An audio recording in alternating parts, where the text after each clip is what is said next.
पुरुष और स्त्री जब प्रेम की स्थिति में होते हैं, पुरुष भावनात्मक बातें करता है किंतु उसकी चेतना में भरा होता है यौन संबंध, शरीर।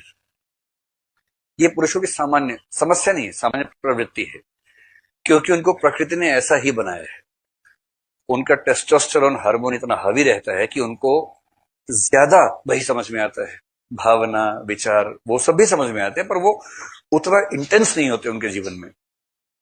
स्त्री के लिए भावुकता, डिपेंडेबिलिटी, वो चीज ज्यादा महत्वपूर्ण है, और उसके लिए वो यौन संपर्क उतना महत्व नहीं रखता, एटलीस्ट शुरुआत में, जितना पुरुष के लिए रखता है। और पुरुष की एक खास टेंडेंसी दुनिया भर में देखी गई है, और ये पुरुष की बात नहीं, मैं नर मात्र की बात कर रहा हूं। चाहे नर होमोसेपियंस हो, चाहे नर कुत्ता हो, चाहे नर घोड़ा हो, चाहे नर गधा हो, इन सब में कॉमनली ये देखा गया है कि जैसे ही यौन संबंध हो जाता है, उसके बाद उनमें भयानक अरुचि पैदा हो जाती है, भयानक अरुचि, और उसके बाद वो पीछे हटना चाहते हैं, क्योंकि दरअसल उनका जो केमिकल डिजाइन है वो उसी चीज के लिए उनको परेशान करता था, वो हासिल हो गया।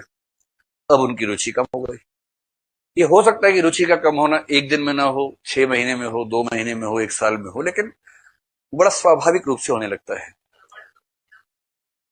पुरुष और स्त्री जब प्रेम की स्थिति में होते हैं, पुरुष भावनात्मक बातें करता है किंतु उसकी चेतना में भरा होता है यौन संबंध, शरीर। ये पुरुषों की सामान्य समस्या नहीं है, सामान्य प्रवृत्ति है, क्योंकि उनको प्रकृति ने ऐसा ही बनाया है।